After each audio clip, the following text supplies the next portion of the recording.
Hey, this is a Hakawati production.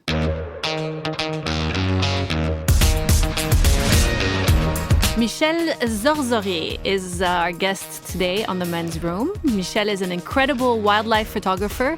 His compelling photographs have been sold and exhibited internationally, and he's also published a book called Prey, which is all about animal predators in the wild. And he also runs Dima Healthcare, which sells medical equipment and supplies and is part of the Zoghzoghi Group, a family-owned group of companies. Welcome to The Men's Room, Michel. Thank you. So did I say your name right? Zoghzoghi? Yes. It's quite a tongue twister.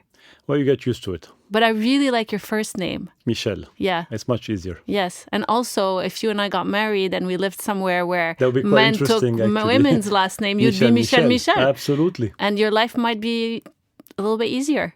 I'm not sure. Or not.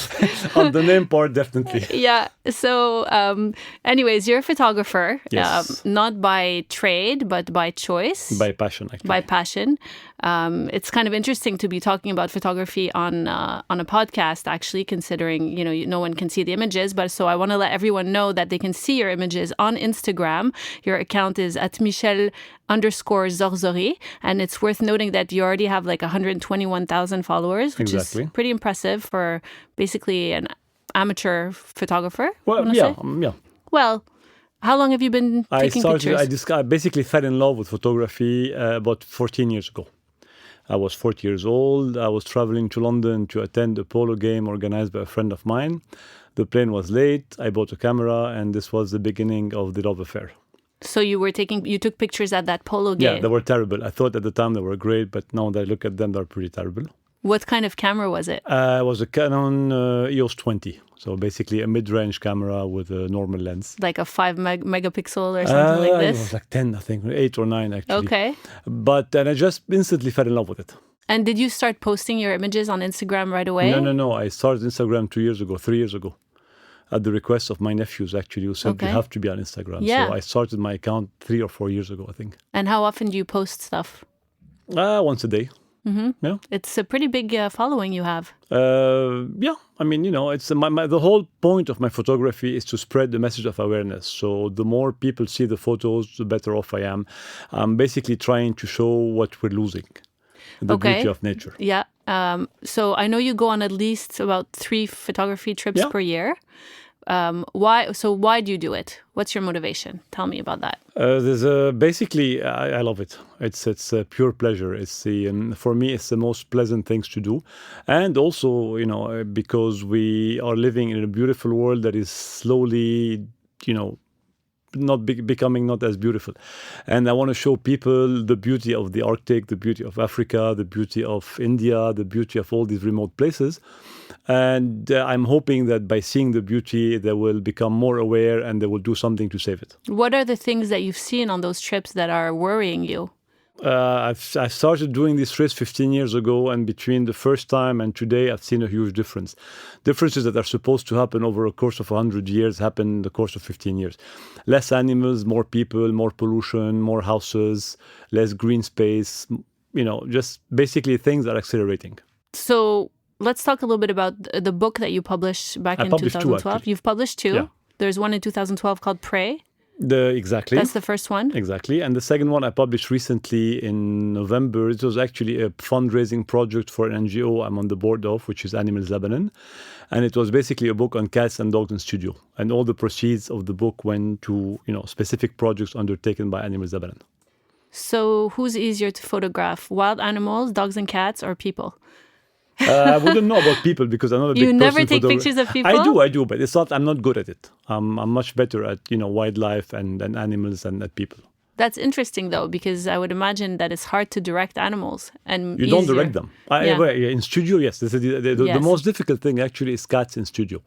Because you want them to do something, they end up doing the opposite. So how do you convince them to just patience, and you bribe them with treats. Treats. Yeah, and it was fun actually. It was a very fun process. The whole book on cats and dogs.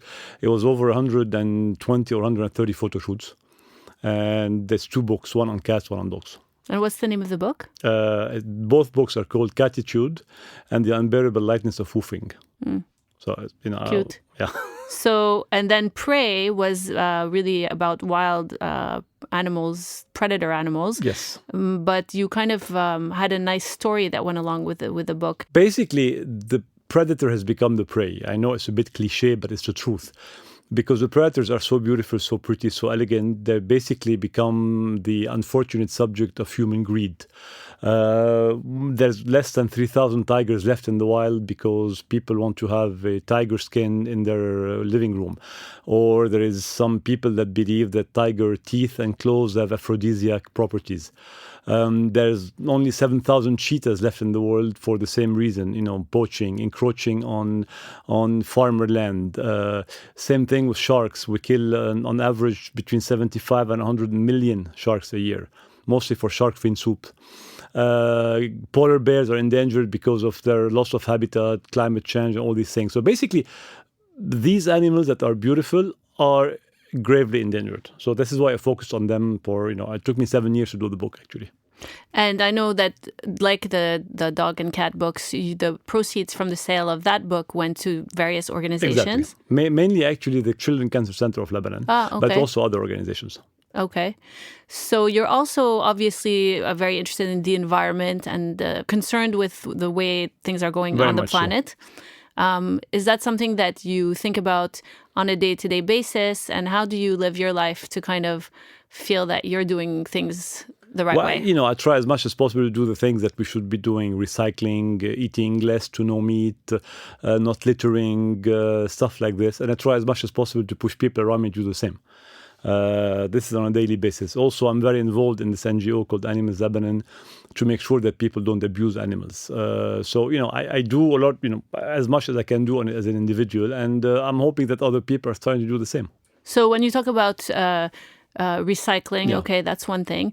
You talk about not eating a lot of meat. Are you a vegetarian? No, I eat meat and chicken and fish, but I'm decreasing it drastically.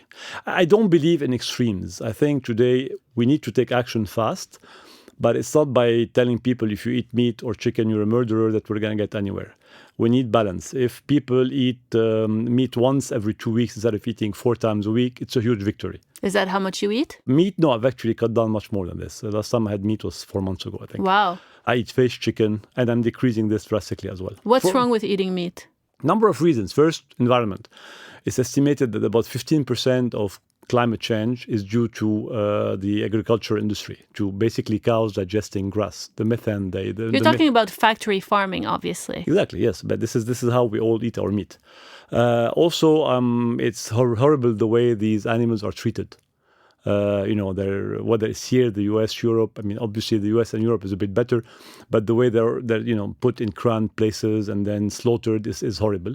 And then I just feel better by eating less meat. I mean, I'm not against meat. What about like wild game? I think it's actually better to eat wild game than I know it's a bit paradoxical. I mean, controversial, but it's better to eat wild game than to eat farmed animals, provided it's done in a regulated way, because these animals have lived a very nice life.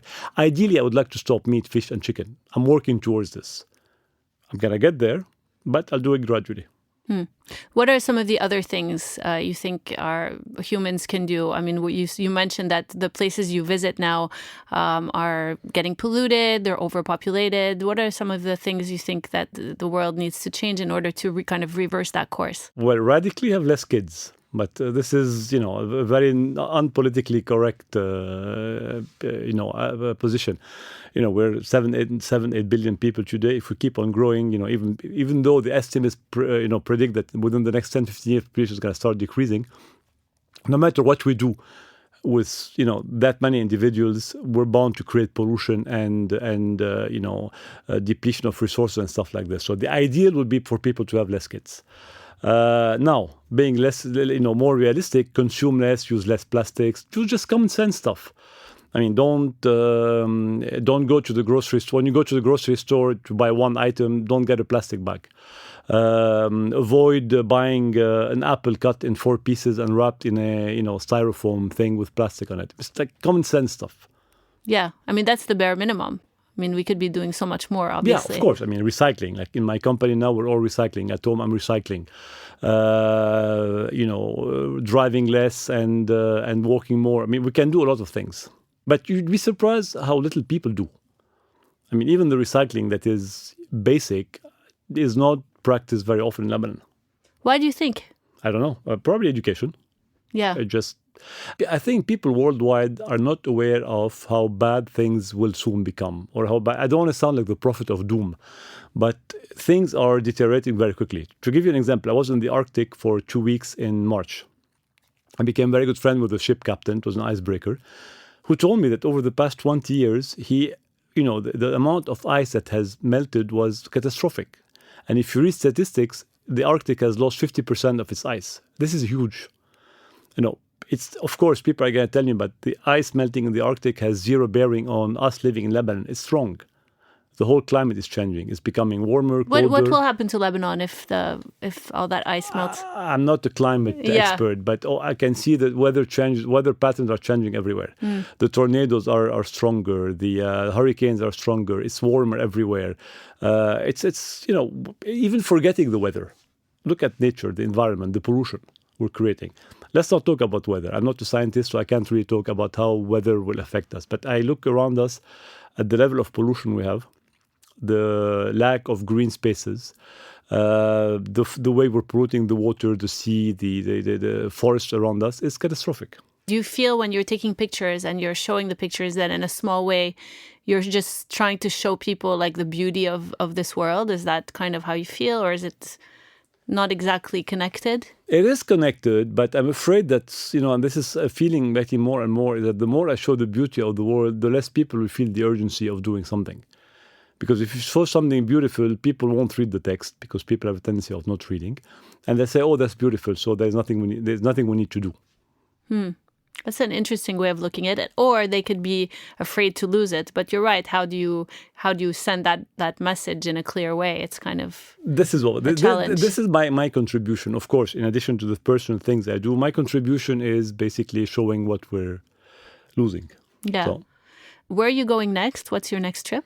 I have a small trip for turtle photography in Greece, but mostly I have Uganda in December for gorillas.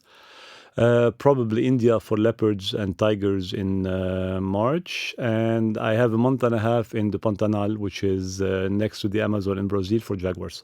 Wow. So I have 3 trips next year. One of them is a month and a half, a month and 10 days. Do you ever get frightened when you're photographing these wild animals? Has anything bad ever happened? Yes, missing a good shot. No, nothing. Nothing. I thought you said missing. I thought you were going to say missing a body part. No, nothing. Listen, I've gone on over 50 trips, and so far nothing has happened. I've had a couple close calls, but they were mostly my fault. My fault or the guy's fault or like what? It was human error. Okay, an example. I was in Alaska with a friend of mine, and we were shooting with a camera, obviously, grizzly bears. And we were walking because grizzly bears in this particular part of Alaska are not afraid of humans because they were never hunted. And all of a sudden, we were walking, the wind was blowing from towards us. So the mother bear didn't smell us. She saw us at the last moment. She was hiding behind the bush with a cub. And obviously she became very, very defensive at protecting her cub. And things could have gone a bit hairy here because, we were basically very close to her. She had a cub. But, we just laid on the ground, waited for her to calm down and kept on walking. So stuff like this, nothing major. Okay. It's funny how people get really afraid of animals, but in reality, you don't really often hear about, wild animal attacks. It's unless in urban settings where, here in California, there are, coyotes and this kind of stuff. But when you go in the wild, you rarely hear about lions attacking. It's actually mountain lions. Mountain lions, yes, not coyotes. Coyote will not eat you. It's like a small... They're small, yeah. Listen, to give You're some right. numbers, put numbers in perspective, we kill, as I said earlier, 100 million sharks a year, and sharks kill on average 7 people a year. So the average over the past 6 years, I think, is 7 people killed a year. And most of the attacks are basically by mistake. The person being attacked doesn't get eaten because the shark, thinks the person is a seal, goes for the person, realizes the mistake, and leaves. But it's too late because a shark bite is lethal very often. So the numbers are very, very, very small. To give you another example, people are afraid of lions and predators. Well, the biggest number of casualties in Africa is due to hippos and buffaloes. Lions kill less than 10 people a year. And again, it's always because of humans encroaching on the lion's territory. What happens with the buffaloes? Basically, very often, they're hiding in the bush. Someone walks by, buffalo is afraid, it charges. Or the hippo is the same thing, very territorial. Yeah. And basically, they don't kill them to eat them. They just trample them or just, walk over them or something. Right. Which is a horrible way to die, but it's not who you expect. It's not the predator. It's not the lion or the tiger or the leopard. Interesting. Yeah.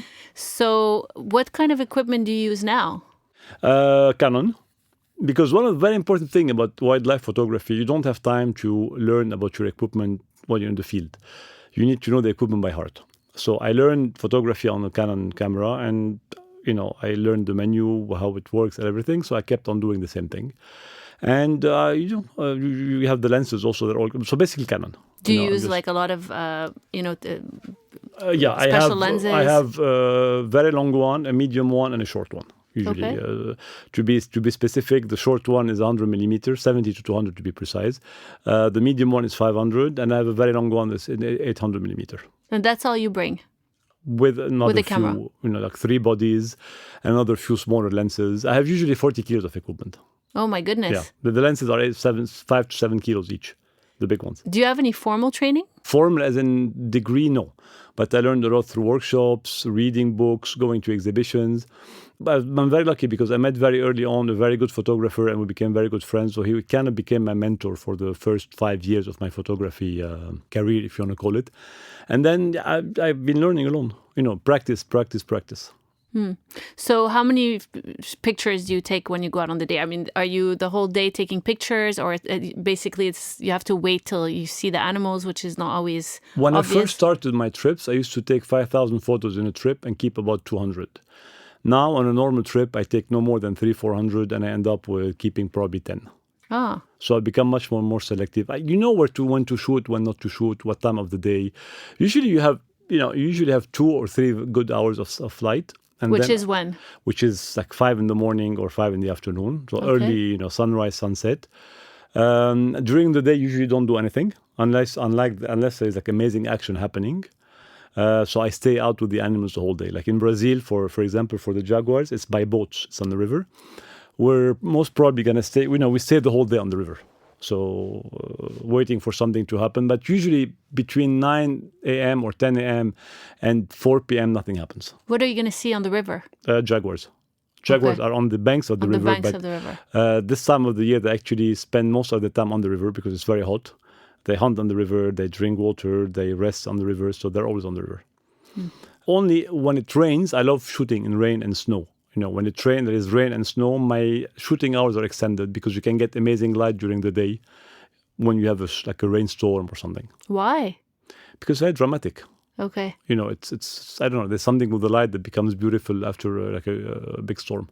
I guess because it's reflecting the light in a certain Basically, way. and then you have the mud on the ground, and you have the animals going through it, and you have it's more active. And also you have to keep in mind those animals get hot very easily. So when it rains and it's cool, they're more active. Do you have any thoughts? You obviously love animals. Yeah. What do you think about zoos? It's terrible. Why? Because they're not supposed to be there. What do you mean they're not supposed to be there? The animals are not supposed to be in a zoo. Okay, but I guess people who develop, there are some, pretty decent zoos, especially in the West. And, of course. I can speak for Houston, where I moved from. Mm-hmm. They have some where they really try to recreate the habitat. Obviously, it's not ideal. They would argue that, showing the animals to children and people in the cities kind of, not everyone can go on the trips like you do, obviously. Not everyone gets healthcare. Yeah. I'm sorry, but there are other priorities than showing animals to kids. Yeah. And when you show animals to kids in a zoo... I'm just asking, by the way, that question just to see your point of view. When kids see animals in a zoo, it's they have a totally different impression or idea of the animal. They're not supposed to see them there. They're not supposed to be in captivity. I think kids are better off watching a documentary shot in the wild to see how the animals really live than to see an animal in a cage, in a zoo. And also, many accidents happen where you have a zookeeper getting killed. You have I don't know if you heard about the accident last year where a kid fell in a gorilla enclosure and they had to shoot the gorilla. Yeah. Why? I mean, the gorilla didn't ask for anything. He was not even threatening the kid. Just because a responsible parent, let the kid go and walk into an enclosure, the gorilla ends up getting killed. So it's unfair. No, I'm against zoo. I'm against captivity, definitely. Now, this being said, you have certain animals that cannot be reintroduced in the wild. I mean, at Animals Lebanon, for example, we rescue animals, even wild animals. These were bred in captivity, will never survive in the wild. So Which kind of animals are you referring to? Everything. What do they have We've rescued lions, we've rescued tigers. People in Lebanon actually have pets at homes, lions, tigers, and cheetahs. Really? Oh, yeah. We actually just closed down, we're trying to close down a small zoo that has two bears and a lion in horrible conditions. So these will never go back to the wild because they won't survive. And they get sent to sanctuaries or proper zoo. But in general, I'm against the principle of zoo. So do you volunteer your time at Animals Lebanon? Yes, I work a lot with them. I'm as a board member, we work, we're basically I help a lot of the organization, both, financially through my books and everything, and also in terms of, strategic direction and stuff like this. So why would people want to have like lions and tigers as pets? I don't know. Probably ego. Do they keep them in like outside, inside? They keep them in cages. In cages. It's basically a matter of my lion is bigger than your lion. I mean, it's ego. Is this like a common thing? I don't know anyone in who many has countries. Yeah. The Gulf is very famous for this. South America is very famous for this. Russia was very famous for this. Even the U.S. In the U.S., you have a huge number of tigers in private zoo. Zoos, yes, but not in people's homes. Zoo. Yeah. No. Yeah. Private zoo as in people's home. I see what you're saying. Yeah. It's an ego thing. It's they want to own. They want to feel that they own the animal, but they don't, because a tiger in captivity is not a tiger in the wild. Yeah. So what happens to those when people have those in their house? They usually die because they don't know how to care for them. These animals are fragile in captivity. They're prone to getting diseases that don't exist in the wild. They're basically in horrible enclosures. So yeah, they end up dying and living horrible lives. So yes, I'm totally against. Okay. Captivity, private zoo. I know it's not a perfect world, and an animal is much better off in a big zoo than a small zoo. But ideally, they should not exist. So what do you do on a day-to-day basis? For work? Yeah. I manage my business. Right. But what does that mean? Are you going to an office and very involved? You're selling medical equipment? Medical equipment, absolutely. Yeah. So, for example, imaging machines. Imaging equipment, sutures, stapling devices, it's like endoscopy. Totally different, right? Oh, yeah, completely. Yeah. Do you like it? I enjoy doing both, absolutely. Yeah. It's fun. It's fun? To do both, yeah. Okay. It's nice to have some variety. Yeah. So, yeah, I enjoy it. That's good. It's stressful and everything, and my photography allows me to, take a break from it. And also my work, another also main reason, my work allows me to actually do my photography the way I want to do it, because it finances it. Right. So. But it's part of your family business, right? Exactly. Your family's companies. I started the medical business when I came back to Lebanon in '94. I was in the US before. I was living in New York. And '93 or '94, I came back and I started a business that basically deals in medical equipment. And how is that business doing? It seems like medical business is not really susceptible to all the moods of the economy because people... It is actually much more than you think, because we sell, but we don't get paid. So it's actually quite stressful. That's terrible. It is terrible. But it's the whole... You need to hire some people to take care of that problem. It won't be taken care of. No, but seriously, it's becoming very, very stressful. So I'm happy I have my photography. Yeah. That really allows me to, think about something else. So your next trip is in... Uganda in December. Yeah, probably India in March or April. And do you have any plans with those for those images? Yes, I have a big exhibition that I'm doing in March, from March 4th to April 4th. It won't be the gorilla images. It's going to be images I already have. And the proceeds of the exhibition will be given to both cancer funds at the AUB. One is called the Cancer Support Fund, and the other one is St. Jude. Where will the exhibition be? Dar Nimr. That's here in Beirut? It's in Beirut, yes. And what will you be selling? Are they like large prints, small prints? What are you selling? I have two sizes, and the limited editions of 7. Okay. The photos. What are the sizes? Really depends on the photos, but roughly the big ones are 1 meter by 1.5 meters, and the small ones quite big. are 60 by 90. So And are they do you sell them just as a print, or they're framed? I sell them framed, and there are seven, as I said, 7 copies of each, which is basically the standard today in photography. It's 5 plus 2 artist prints, so a total of 7. Wonderful. It's fun. I really love what you're doing. Thank you. Good luck. Thank you. With all your trips. And thank you for the talk. Well, thank you for stopping by. Thanks for joining us in the men's room. Don't forget to subscribe to our show if you haven't already. And also check us out on hackawadi.com and let us know what you think. See you next time.